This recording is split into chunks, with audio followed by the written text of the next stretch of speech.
మిత్రులందరికీ నమస్కారం. ఫస్ట్ మనం ఒక వీడియో క్లిప్ చూద్దాం, తర్వాత కొన్ని ముఖ్యమైన అంశాలతో మాట్లాడదాం.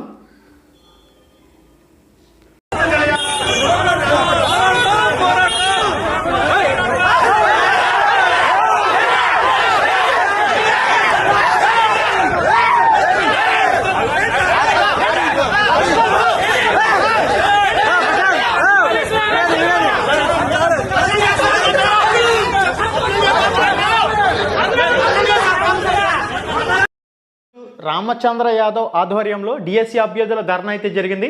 మెయిన్గా అభ్యర్థుల డిమాండ్స్ ఏంటంటే ఏజ్ లిమిట్ అనేది 47 సంవత్సరాలకి పొడిగించాలని, దాంతోపాటుగా డిఎస్సికి సంబంధించి 90 రోజుల ప్రిపరేషన్ సమయాన్ని ఇవ్వాలని, దాంతోపాటుగా ఎన్సిటిఈ రూల్స్ ప్రకారం, rule of NCTE national council for teacher education ప్రకారం 2025కి సంబంధించి ఈ జనవరి నెలలోనే టెట్ పరీక్షలు నిర్వహించాలి. అది నిర్వహించకపోవటం అనేది పాఠశాల విద్యాశాఖ వైఫల్యం, పాఠశాల విద్యాశాఖ లోపం, ఆంధ్రప్రదేశ్ విద్యాశాఖ డిపార్ట్మెంట్ వైఫల్యం. 2024లో 2 సార్లు టెట్లు జరిగాయి.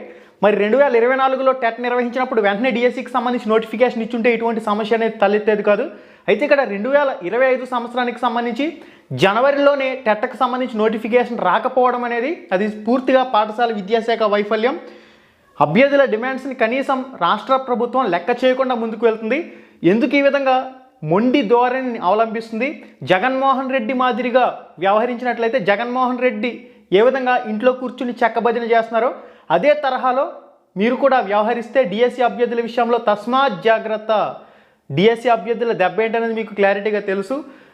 రాష్ట్రంలో 13 జిల్లాల నిరుద్యోగ డిఎస్సి అభ్యర్థులే మిమ్మల్ని సింహాసనం మీద కూర్చోబెట్టారు. ఇంత మెజారిటీ అనేది రావడానికి కూడా డిఎస్సి అభ్యర్థులే ముఖ్యమైన కారణం.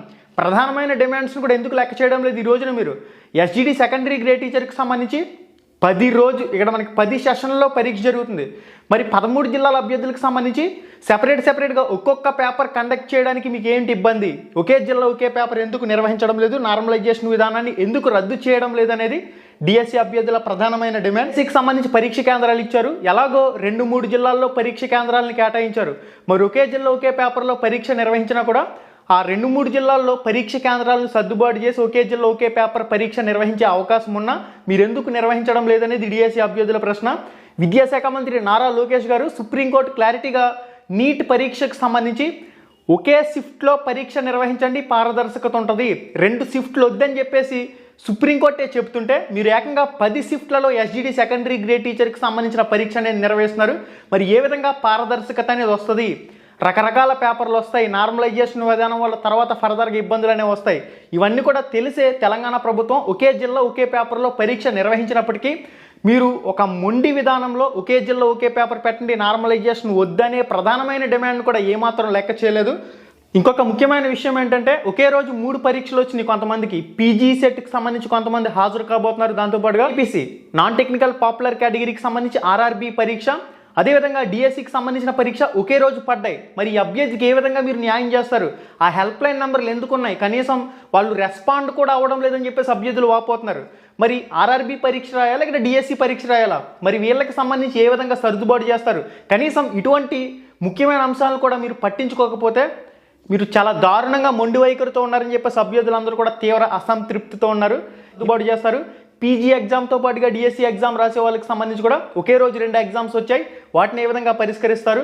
ఇవన్నీ కూడా దయచేసి ప్రభుత్వం పరిగణలోకి తీసుకుని వెంటనే సాల్వ్ చేయవలసిన అవసరం అయితే ఉంది. ఇక్కడ ఏ విధంగా ఉందంటే పారాయణ చైతన్యాల పాఠమే పాడుతున్నట్లు మనకి క్లారిటీగా అర్థమైపోతుంది. వాళ్ళకి టీచర్లు ఇబ్బంది లేకుండానే ప్రభుత్వ విధానం అనేది ఉంది. కాబట్టి అందరూ కూడా ప్రిపరేషన్పై కాన్సన్ట్రేషన్ చేయండి.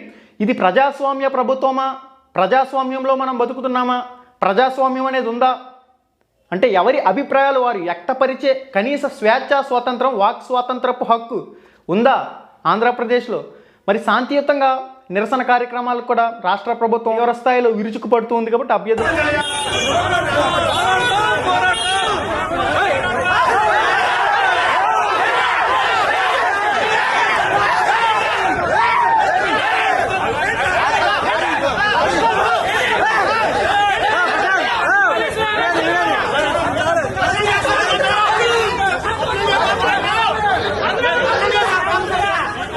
కూడా ప్రిపరేషన్పై కాన్సన్ట్రేషన్ చేయాలి.